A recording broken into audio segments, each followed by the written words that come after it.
Hi, welcome back. I thought, seeing as I haven't posted for a few days, I'd do like a little catch-up vlog with what I've been up to since the last video, which was the medal last Sunday. So, like I said, I've been in London all week. Got back on Friday to find out that the boiler at home's broke. So we've had no central heating for the last 4 and a bit days, which is great. So I'm currently wandering around in my Stewie pyjamas, which is fantastic. Jode's out at the minute. She's gone to Zumba with her sister and Charlotte, so I thought I'd get this done quite quickly. So yeah, like I say, got back Friday, spent the evening with Jode, then she went to the Manchester Saturday morning. I had a match, which I'll talk to you a bit more about in a second.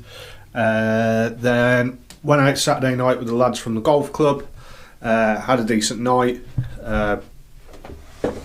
bit too much to drink, played another round of golf on Sunday, which wasn't particularly brilliant, but we'll go through that a bit more in a minute. And obviously I've got some stuff that I want to talk about to do with slow play and stuff like that, for which I'm going to need my phone. So give me just 2 seconds.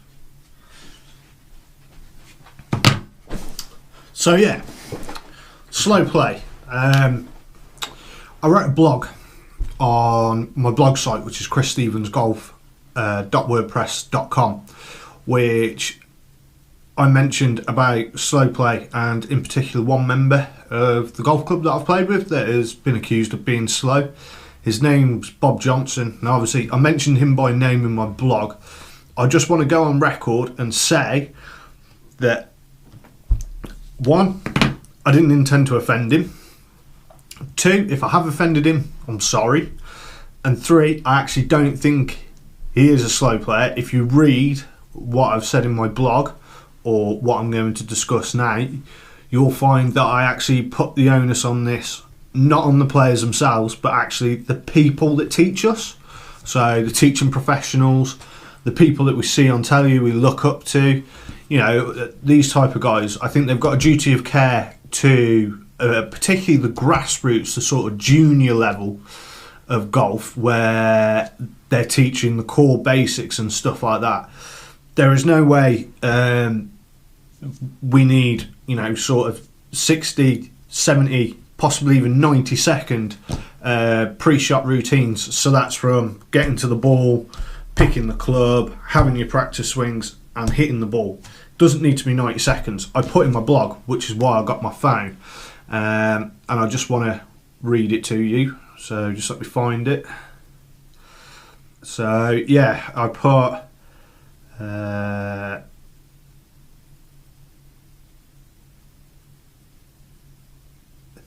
a teaching pro is teaching a student on a range. He tells the player to take 2 practice swings next to the ball, steps back behind the ball, pick his line, think about the shot shape he would like to hit, walk back to his ball, then stand with his feet together with the club in his right hand, or left if you're a left-handed golfer.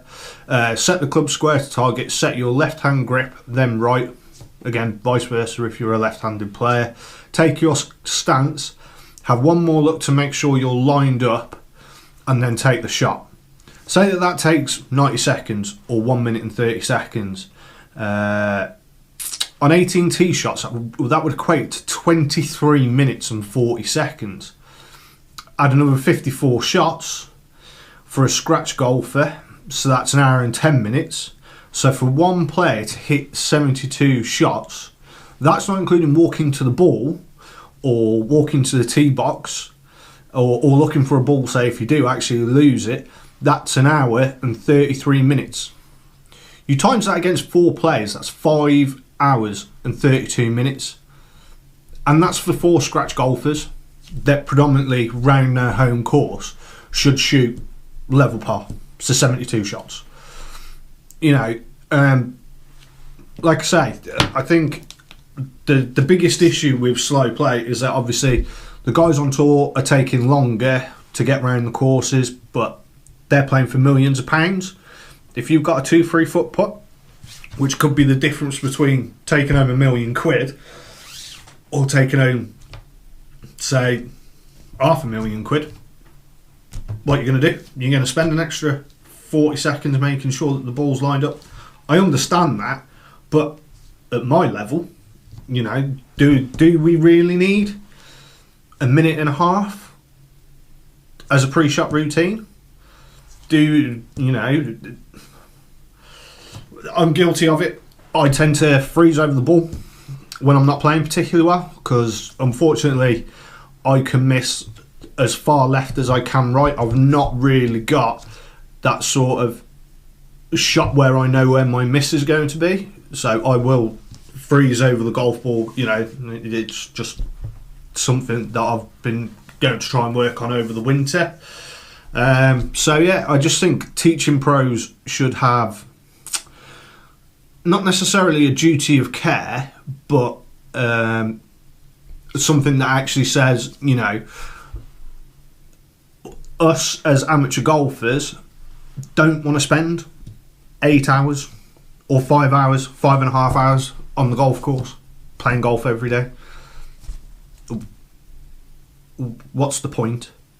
I work 8 hours a day. I don't want to spend 5.5 hours on the golf course to then have to race round like an idiot the rest of the weekend, catching up on stuff and doing stuff with the family. Golf should take 4 hours. So say you've got an hour before and an hour after. That's 6 hours. So that's mug of tea, bacon roll, whatever in the morning. Play 4 hours of golf. Have a beer or two and then go home. You know, this 5.5 hours is ultimately eaten into why a lot of us play golf, which is for the social fun. And obviously I've got my challenge where I want to get down to single figures, which is really important to me personally. So, you know, perhaps this may be something that I can incorporate into the challenge and see where we go from here. Obviously, I'd like your thoughts on this, so post your comments down below. Contact me on my other social media platforms. You know, let's get a sensible discussion started on this. Not, you know, I'm a keyboard warrior, I'm just going to slag you off. What do you know? You're a 12 handicapper. Because at the end of the day, it affects us all. It doesn't matter if you're a 12 handicapper, a scratch golfer, or a 28 handicapper. You know, slow play has an impact across all levels of golf. So I think that the pros, and certainly us ourselves, you know, we need to seriously come up with a way of making it quicker. I've heard people saying that, you know, they want to introduce 9-hole comps and stuff like that.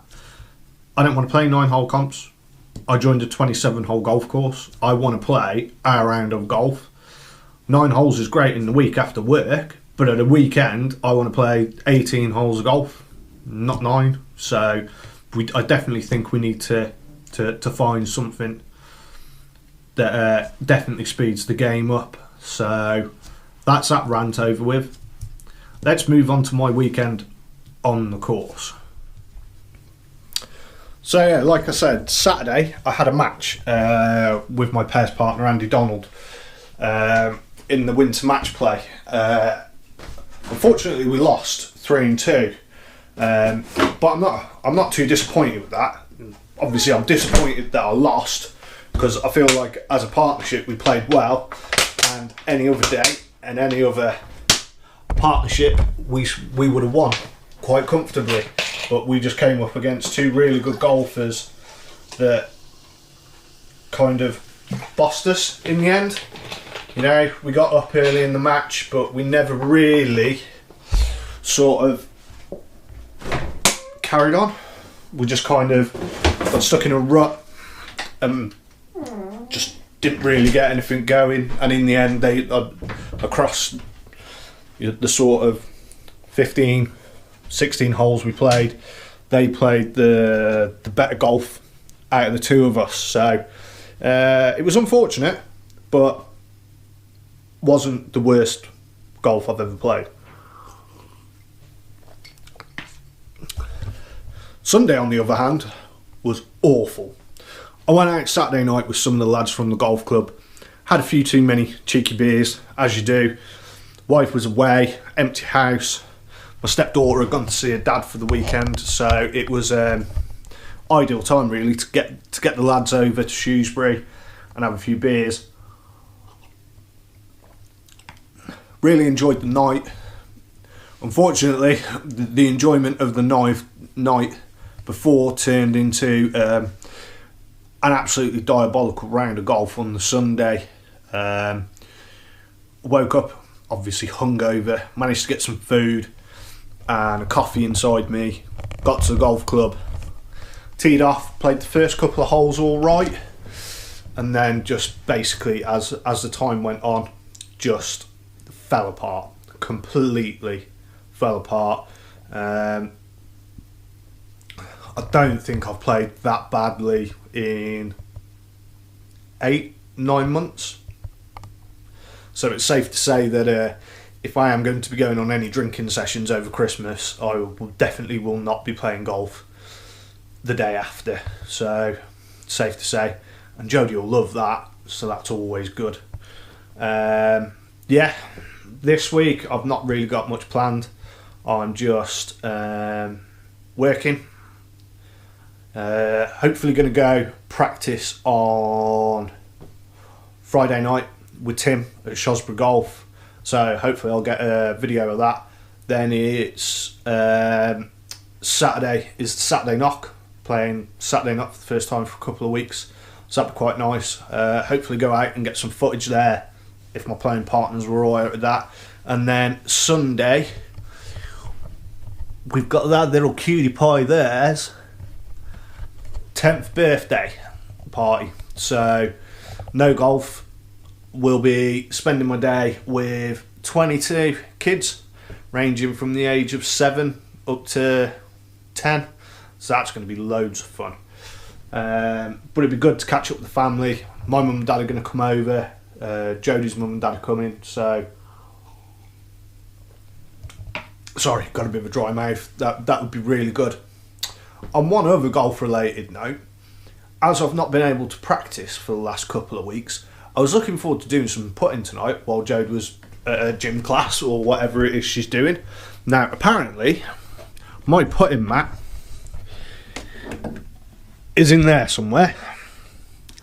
So, yeah. Needless to say, that's not happening anytime soon. So, I'm probably just going to sit, get this edited, watch a bit of Big Bang Theory, maybe watch a couple of vlogs from some other people that I've been watching recently, trying to get a few ideas. Main one being Casey Neistat. If you're a fellow vlogger yourself, go check out his channel. He does a daily video, and you know it's pretty good. I'm slowly starting to pick up a load of ideas from him, so that would be it's definitely one that I would recommend watching. So yeah, like I say, hopefully when I get a bit of time, I'm going to actually do another one of these type of vlogs, but possibly explaining a bit more about why I've changed my golf ball for the winter. I've done a vlog and put out that I was obviously using Vice golf balls, particularly the Vice Pro.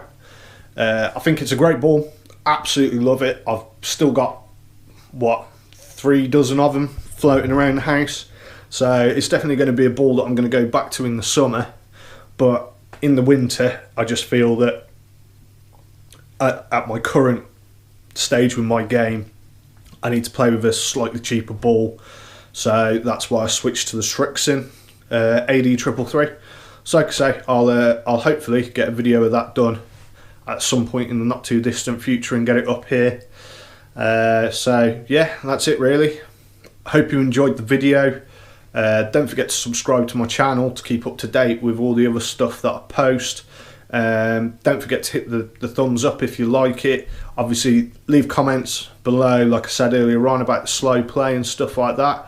Obviously it really does impact our game, and certainly the game that I love, and obviously I want to get as much input in it as possible. So yeah, until next time.